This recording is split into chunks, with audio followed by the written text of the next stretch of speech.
Hello everybody, it's Tommy and welcome back to another Create a Sim for the Disney Save. Today we are going to be making the final characters for Tartosa. These are the Atlantis Townies, and they are basically all going to be characters that went on the Ulysses ship and the expedition to Atlantis. This is mostly the main characters that you would think of from that expedition. The only character that I think is somewhat important to the plot of Atlantis that I did not include in the save file is his name is Preston B. Whitmore, and he was Milo's grandfather's best friend. He's shown kind of briefly in the film and then at the end. He's not going to be included in the video today. I didn't feel like there's a lot of characters that are getting made for this movie, and to be honest with you guys, one of the things that I do for the save file is I track everything on a very, very detailed spreadsheet that keeps track of literally everything regarding the save file, all characters, all of their goals, aspirations, jobs. It has been so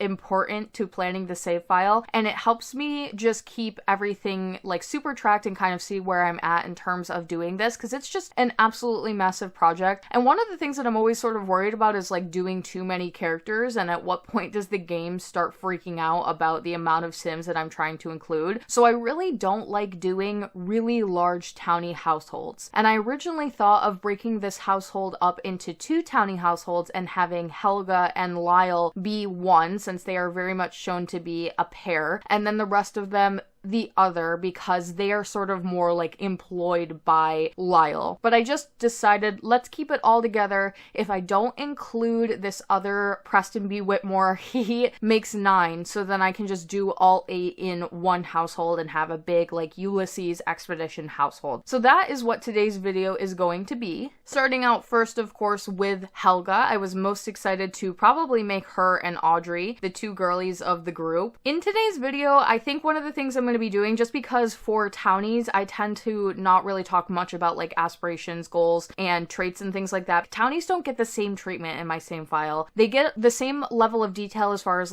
when I implement them in the save, and I'll give them lots of little sentiments and life things, and I try to make every character as detailed as possible. But when thinking about intense background stories and jobs and aspirations, I'm a little bit more lenient with townie characters to try to fill roles, to try to use up things that haven't been used as much, but keep it kind of relevant to the character as well. So instead of talking too much about the characters in today's video, I'm gonna do what I did in my Atlantis speed build video at the very end that I really enjoyed, and read some of the Disney Wiki trivia for these characters. This is located at the bottom of every single character's Disney Wiki page. There is a place called trivia, and to me this isn't really trivia, this is more fun facts about the film or the character, and a lot of them for Atlantis in particular I found really interesting. I don't know if it's because these guys are super detailed for some reason, or I'm not quite sure what it is, but there was so much information and I wanted to share some of it with you guys. So starting out first with Helga.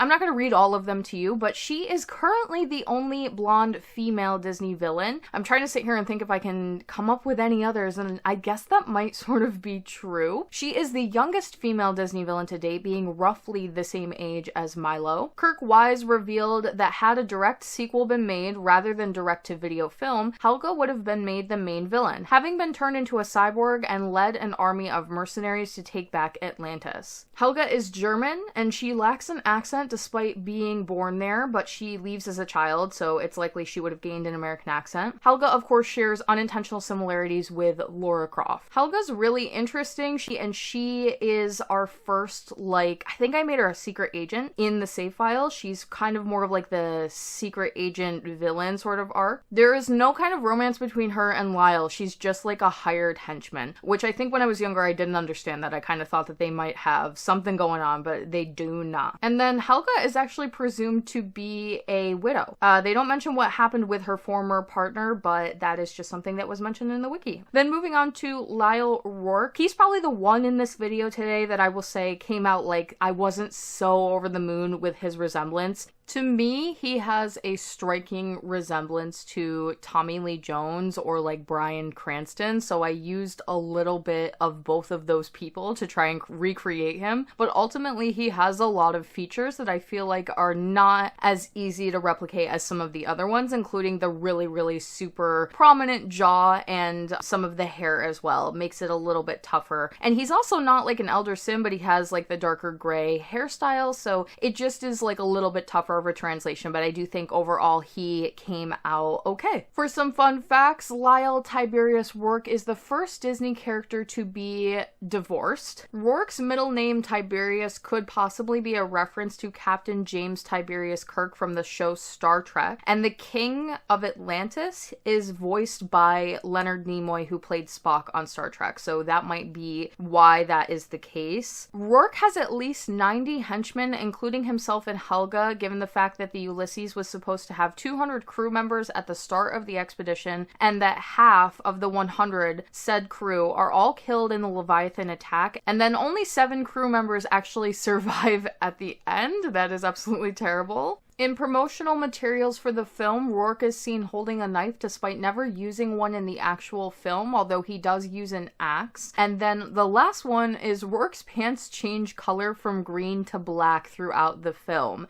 And I could definitely tell that just based on like using reference from the movie. Something that I realized when going through like character art is how dark this film is. And I don't mean dark in the sense of like tone, although there are some dark tones in the film. It is literally color graded exceptionally dark, and it was so hard to find like proper color reference for some of these characters, especially for like Mole. I could not tell if he was supposed to be mostly wearing brown or mostly wearing blue. It definitely changes depending on what like color grading or version of the film you are watching. This happens with a lot of the older Disney films. I experienced this a lot when it came to Hercules. There are so many characters in that film that like completely change color depending on which version you are watching, including Pain and Panic. So I'm familiar with this in concept, not a huge deal, but it makes it a little bit tricky when trying to get that perfect translation, because I feel like some people will always remember certain colors or certain things attached to the character and then they think that you got it wrong, but I technically didn't. Now we have, of course, Vinnie, something that I implemented into the save file for him. He is like the demolitions expert on the expedition, but he talks about how his family used to run a flower shop. So his career is the flower arranging career, and I think that's really funny and unique for his character. For a brief time after the film was first released, Vinnie was a walk-around character in the Disney theme parks, and although the rest of the Atlantis characters were retired after a few years, he sort of remained for some unknown reason. There aren't as many for his character. Another one that I thought was kind of interesting is that in the Polish version of the movie, instead of him being of Italian origin, Vinnie is Russian and possesses a stereotypical Russian accent. And the last one, Santorini, his last name is the current name of an ancient chain of volcanic islands in the Mediterranean that erupted many times from Mount Vesuvius. I think that's sort of a unique way to tie in his characteristics to what he actually does and have like a little Easter egg in there. Vinnie came out so good. I'm really happy with his overall look. The only thing that he's literally missing is like the armored plate that he sort of wears over his chest, which I knew I wasn't going to be able to replicate. I often will ignore things like that when trying to make Sims because those are just accessories we do not have, but I can look at what he's wearing sort of underneath it. And I do this with other characters, like if they're wearing an apron, for example, like something that covers the majority of their outfit, and I know I probably am not going to get the exact look, I'll use things that are resembled of what is underneath what they're wearing over like their top apron, or in this case, his metal plate. And then on to Mole. He was the character I was most intimidated to create. I really just did not know how this was going to come out, but with the combination of the Strangerville pilot hat and these kooky like goggles that you can unlock, I think from the science career, it just works so well, and a little bit of like dirt on his face and arms from werewolves. It came out absolutely perfect. I'm so happy with him. He's very recognizable. He, weirdly enough, does not have as much trivia on his Disney wiki. He only has one, and it says, according to Corey Burton, who I believe actually ended up voicing him, Mark Hamill also auditioned for the part of Mole and was seriously considered before his selection. But I guess in place of that, I'll just read you some of the other interesting things kind of like in his character bio background that I thought were really kind of funny. His mother was a music teacher and his father is listed as a university teacher. He found interest in his subterranean topics and interest in that because of exploration of the catacombs of Paris. And apparently when he used to explore, he became so familiar with them that he actually got bored with it and there was like no further challenge for him, so he eventually moved on to working for like a local mining company. And according to the film, he's actually 39 years old. A lot of these characters are older than I originally perceived them to be. The opposite can actually be said for the next character, Audrey. She is one of my favorite characters from the film, and when I was a kid and I first saw this movie, I definitely remembered her as just being amongst the group, nothing significant about her in terms of age. But it turns out when I rewatched the film that they reference her being a kid multiple times. She is a teenager, and I've made her one in the save file, which is always a really nice addition. I'm always looking for more teens or more age diversity just to add in general. I'm not sure if her exact age is ever referenced, but a lot of the other characters call her kid. It might just be one of those things where a lot of the adult characters are saying, well, she's younger, so we call her kid. She might not exactly be a teen, but when I googled it, people were pretty sure that she was younger-ish, so I am going with teen for her. There are also no trivia things listed for her, but one thing that I thought was kind of interesting about her is that she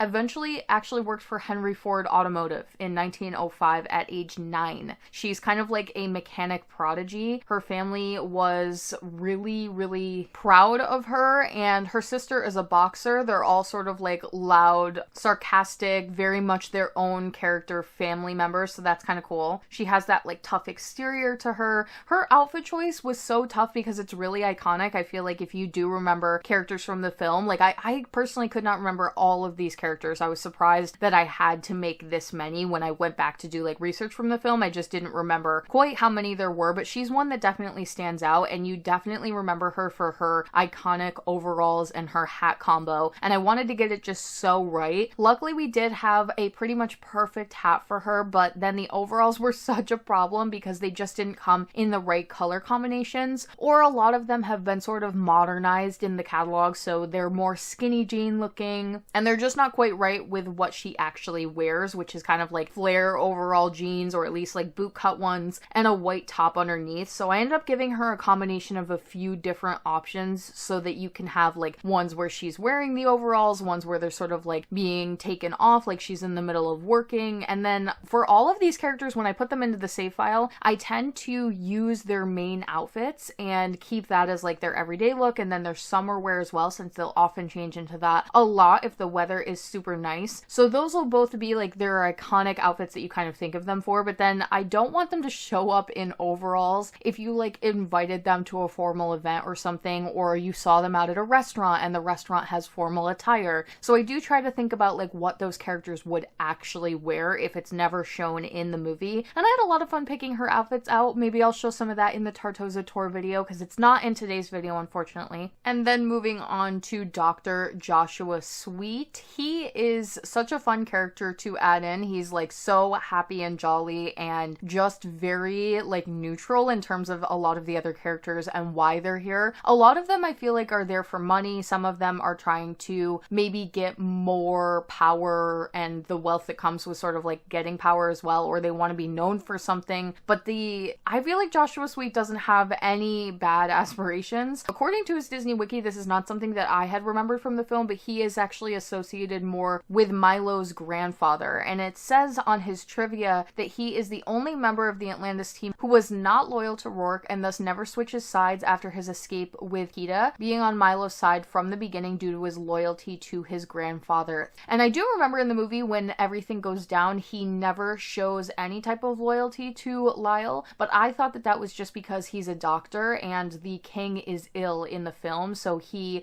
sort of just takes over that doctor role and has to go ahead and take care of that guy, and it kind of doesn't matter really what's going on because that definitely takes precedent over the rest of the story. But it turns out he is just a good guy, so he could be one of those characters that you move into the household if you wanted some more characters to be living here. And it is always nice to add a new doctor into the save file. I was trying to think when I was putting his career in if we have any other officially listed doctors, and off the top of my head, I do not believe so. So he might be my first doctor for the save file, although I think there's more to come in different forms, but he's like one of the more traditional sort of ones. So maybe you'll see him at the hospital and things when you give birth to little sim babies and stuff like that. One thing I do remember about him personality-wise that I really wanted to make sure I put in is that he's kind of a neat freak. He definitely gives off the idea that he might be a germaphobe, which makes a lot of sense considering his career. So I did put that into his traits. And now we have Miss Wilma Packard. She is the older woman in the film.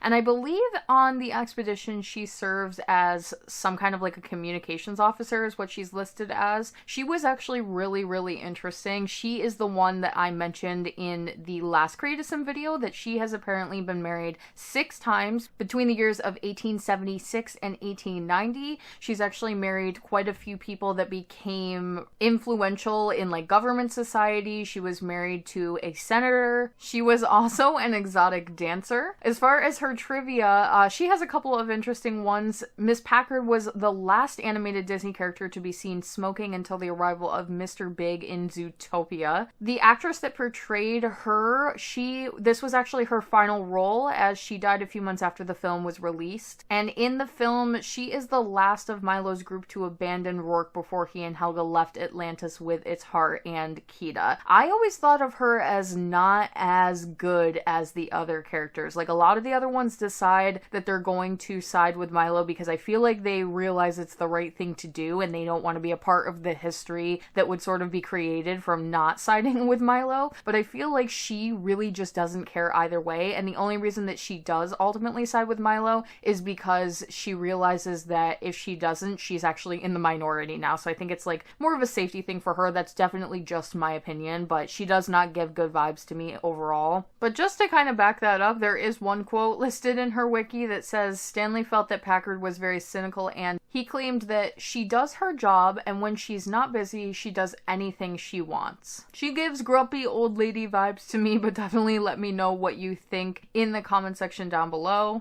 Also, apparently she was married to one of Alexander Graham Bell's cousins in 1893, but got divorced the same year. So I did actually implement that inside of her stats if you run into her as a character, or if you wanted to play with this household for some reason. She has listed like divorced 4 times or divorced 6 times and fell in love over and over again. She also has listed that she worked some other careers, like I think I put her in a cafe and certain other things, or she was a dancer at some time, so I did definitely put in little details like that. And then last but not least, we have the other elder of the group. He goes by Cookie, but his official name is Jebediah. Some of his fun facts: Cookie has a tattoo of the United States on his chest. Very unfortunate for him. He claims that all 38 states are in it, meaning he had it engraved between 1876, when Colorado, the 38th state, entered the Union, and 1889, when both North and South Dakota became the 39th and 40th states, respectively. I do remember that being a line in the film, and I was very confused by it. I thought that it was just his way of being impersonated as maybe being unintelligent, and I googled it immediately because I was so confused, but obviously like the time that it takes place in makes sense.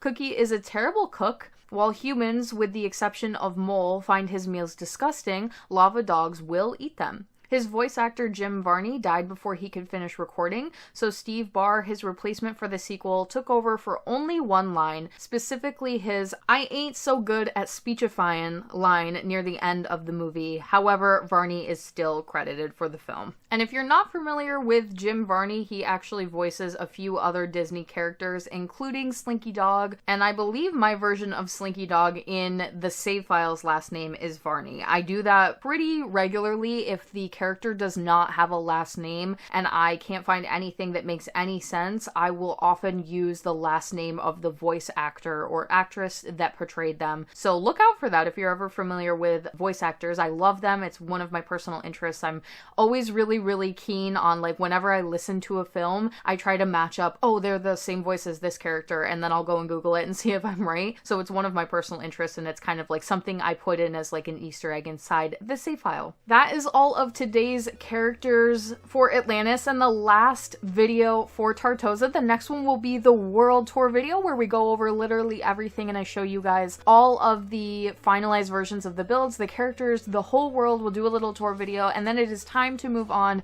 to Oasis Springs, my new Disney Save world. I hope you guys are as excited as I am. If you'd like to support the Disney Save on Patreon, you can do so by clicking the link in my description box down below or the one at the end of the video. Thank you guys so much for watching today, and I will talk to you all in the next one.